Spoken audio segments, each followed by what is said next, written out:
Good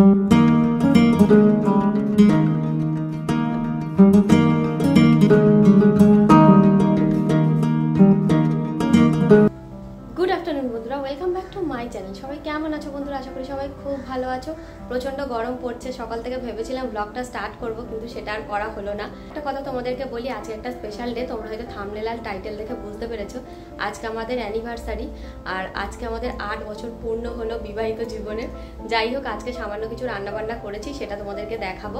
ভেবেছিলাম রান্নাবান্নাটা তোমাদের সঙ্গে শেয়ার করব। প্রচণ্ড গরমের জন্য সকালবেলা তাড়াহুড়ো করে রান্না করে নিয়েছি, তারপরে ভাবলাম দুপুর থেকে ব্লগটা স্টার্ট করা যাক।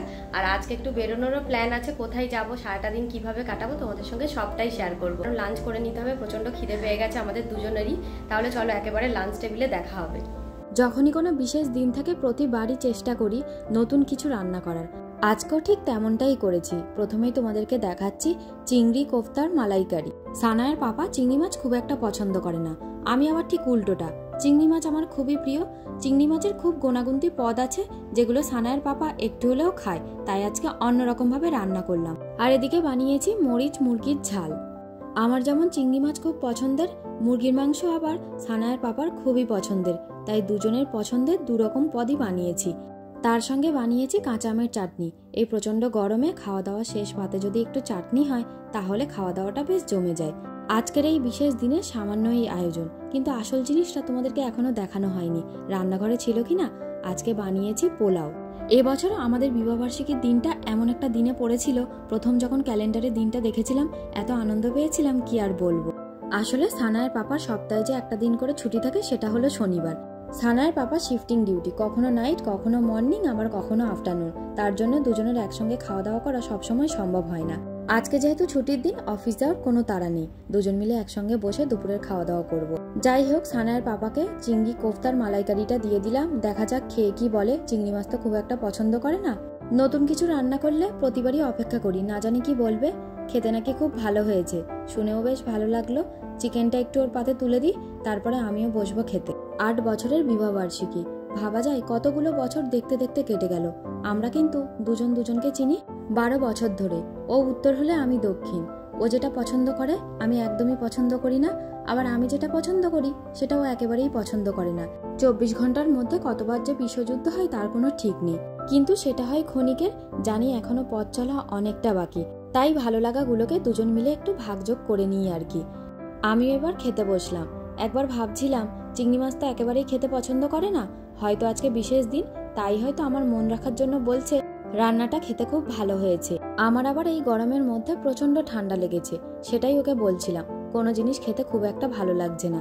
এই প্রচন্ড গরমে সর্দি কাশি হলে কি আর ভালো লাগে? খাবারটা একবার মুখে দেওয়া মাত্রই বুঝলাম যে না, ও সত্যি কথাই বলেছে, সত্যি খেতে ভালো হয়েছে। আল্লাহর দেওয়া সব দিনই সুন্দর, সব দিনই পবিত্র, কিন্তু কিছু বিশেষ দিন থাকে যেই দিনগুলোর মধ্যে অনেক অনুভূতি জড়িয়ে থাকে, অনেক স্মৃতিও জড়িয়ে থাকে। এই যে এতগুলো বছর ধরে একসঙ্গে পথ চলছি, এই পথ চলাটা কিন্তু খুব কঠিন ছিল। অনেক কঠিন পরিস্থিতির মধ্যে দিয়ে আমাদেরকে পথ চলতে হয়েছে। এই যেমন দুষ্টু সোনা কোল্ড ড্রিঙ্কস খেতে এসছে, ওকে একদমই দেওয়া হবে না, ঠান্ডা লেগে যাবে।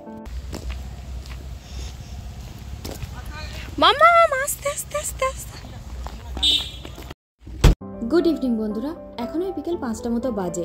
আমরা তিনজনে একটু বেরোচ্ছি, জানি না কোথায় যাব, আশেপাশেই হয়তো যাব। এখনো পর্যন্ত কোনো প্ল্যান হয়নি। আসলে এই গরমের মধ্যে না কোথায় যে যাব তার কোনো ঠিক নেই।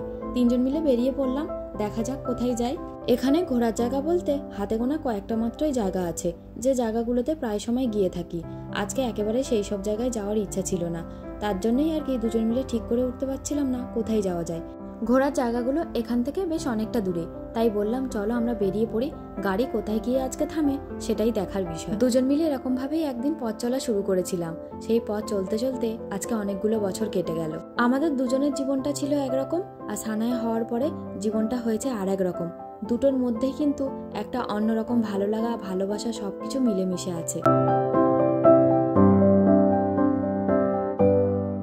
অবশেষে সন্ধে নামলো আর আমাদের গাড়ি এসে থামলো চা গ্রামের সামনে। কোলাঘাটের কাছে নতুন এক গ্রাম, সেটা হলো চা গ্রাম। আমি অনেকবার নামটা শুনেছি, কিন্তু আজকে যে এখানে আমরা এসে থামবো সেটা একেবারেই বুঝতে পারিনি। নতুন এই গ্রামটা ভাবলাম ঘুরে দেখা যাক। সামনে তো ইটের রাস্তা, আর সেখানে সানায় হোঁচট খেলো, ভাগ্যিস পড়ে যায়নি।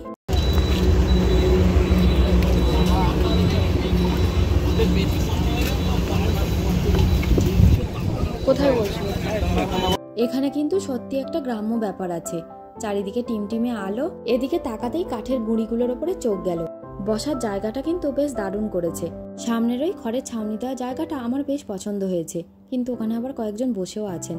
দেখা যাক, ওনারা যদি উঠে যান তাহলে ওদিকটায় গিয়ে বসবো। আর এই জায়গাটা আবার একবার দেখিয়ে দিলাম। সানায়া এখানে এসে বেশ ভালোই মজা করছে। কখন যে দুষ্টুমি শুরু করবে তার কোনো ঠিক নেই। এই জায়গাটা একেবারেই হাইওয়ের ওপরে, তাই প্রচন্ড গাড়ির শব্দও আছে। আমরা দুজন এখানে বসে আছি, সানায়ার পাপা গিয়েছে খাবার অর্ডার করতে। চারিদিকটা বেশ সুন্দরভাবে সাজানো।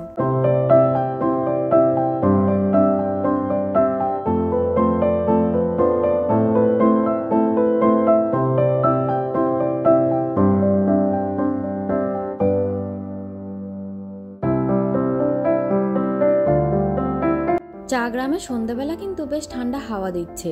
এদিকে সানায়ের পাপা চলে এসেছে খাবার অর্ডার করে। চা গ্রামে ভাবছিলাম শুধু হয়তো চা পাওয়া যায়, কিন্তু তা না, অন্যান্য খাবার দাবারও পাওয়া যায়।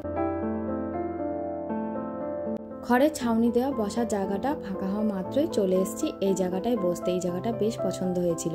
এদিকে চলে এসেছে ঘিয়ে ভাজা সিঙ্গারা। ড্রিঙ্কসের মধ্যে আমরা নিয়েছি ম্যাঙ্গো মজিতো।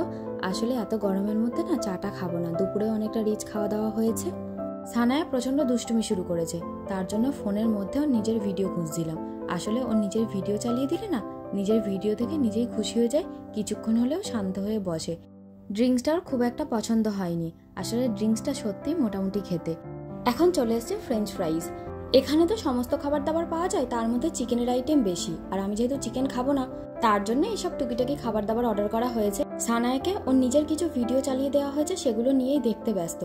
প্রচন্ড দুষ্টুমি করছিল, এক জায়গায় বসানোই যাচ্ছিল না।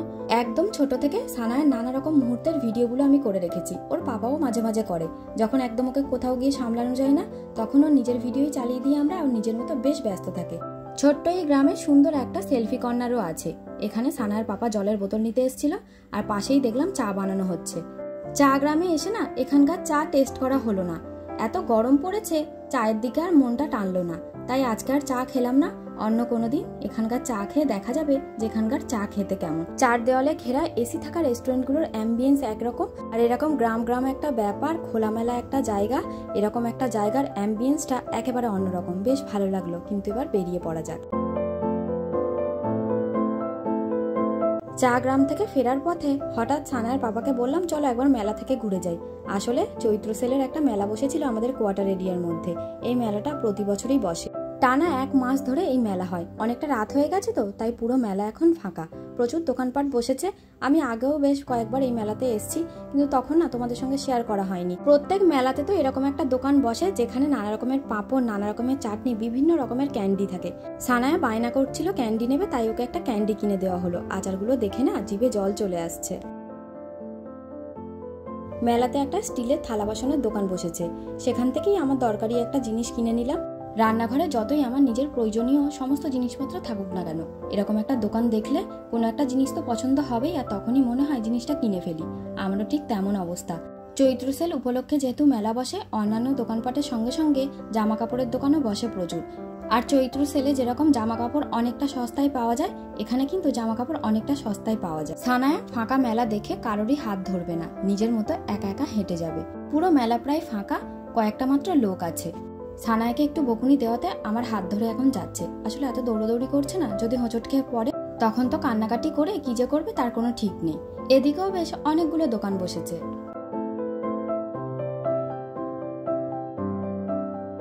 সানায়া কোথাও যাবে আর সেখানে কিছু পছন্দ হবে না, সেটা একেবারেই হতে পারে না। এখানে একটা দোকানের মধ্যে কি পছন্দ হয়েছে নিজেও বুঝতে পারছে না। একবার এই জিনিসে হাত দিয়ে দেখায় তো আর একবার ওই জিনিসে হাত দিয়ে দেখায়, কোনটা যে ওর পছন্দ হয়েছে তার কোনো ঠিক নেই। আর পাপাকে দেখাচ্ছে যে আমার ওটা পছন্দ হয়েছে। আস্তে আস্তে একটু বড় হচ্ছে তো, এখন আবার আমরা যদি কোনো জিনিস পছন্দ করে দিই, ওর আবার সেটা পছন্দ হয় না। নিজে পছন্দ করে নিজের পছন্দ মতো কোনো খেলনা নিয়ে থাকে। ওর পাপা ওকে একদম কাছে নিয়ে গিয়ে দেখাচ্ছে কোন জিনিসটা ওর পছন্দ হয়েছে। অবশেষে এতগুলো খেলনার মধ্যে ওর একটা কালার প্যালেট পছন্দ হয়েছে। একদিকে কোনো খেলনার জিনিস পছন্দ করেনি, ভালো হয়েছে, প্রচুর খেলনা আছে। প্রথম দিন খেলে, তারপরে সেটাকে ভেঙে ফেলে। এটাও হয়তো ভেঙে ফেলবে, কিন্তু একটা কাজের জিনিস পছন্দ করেছে। এই দোকানে আবার যত জিনিসপত্র আছে সব জিনিসের দাম 35 টাকা করে। বাচ্চাদের নিয়ে যখন আমরা বাইরে যাই, কোনো না কোনো জিনিসের জন্য বায়না করবেই। আর যে কোনো খেলনা একদিন খেলার পর পরের দিন কিন্তু সেটাকে ভেঙে ফেলে। এখন তো ওরা অতটা বোঝে না, তাই না? তার জন্য সবসময় চেষ্টা করি একদম সস্তায় কোনো খেলনা কিনে দিতে। যত ইচ্ছা খেলুক, তারপরে যদি সেটাকে ভেঙে ফেলে তখন কিন্তু খুব একটা খারাপ লাগে না। যখন অনেক দামি জিনিস 2-1 দিন খেলার পরে সেটাকে নষ্ট করে ফেলে কিংবা ভেঙে ফেলে, তখন কিন্তু আমাদের খুবই খারাপ লাগে। সানায়া নিজের পছন্দের জিনিসটা পেয়ে খুব খুশি হয়েছে। মেলায় তো বেশ ভালোই ঘোরা হলো, একদম ফাঁকা মেলা, কোনো লোকজন নেই। তার জন্য তোমাদেরকেও একটু মেলাটা ঘুরে দেখাতে পারলাম। তারপরে চলে এসেছি জিলিপির দোকানে। মেলায় এসে একটু জিলিপি না কিনে নিয়ে বাড়িতে গেলে কেমন যেন মনটা খারাপ হয়ে যায়। যতই আমরা অন্য কোনো দোকান থেকে অন্যান্য সময় জিলিপি কিনে খাই না কেন, মেলার জিলিপির কিন্তু একটা অন্যরকম স্বাদ থাকে। আর বন্ধুরা, আজকের এই বিশেষ দিনের ভিডিওটা যদি তোমাদের ভালো লেগে থাকে, প্লিজ একটা লাইক করো, কমেন্ট করে জানিয়ে, পারলে আমার ভিডিওগুলো তোমরা শেয়ার করো, ফেসবুক পেজটাকে ফলো করে দিও, ইউটিউব চ্যানেলটা সাবস্ক্রাইব করে দিও।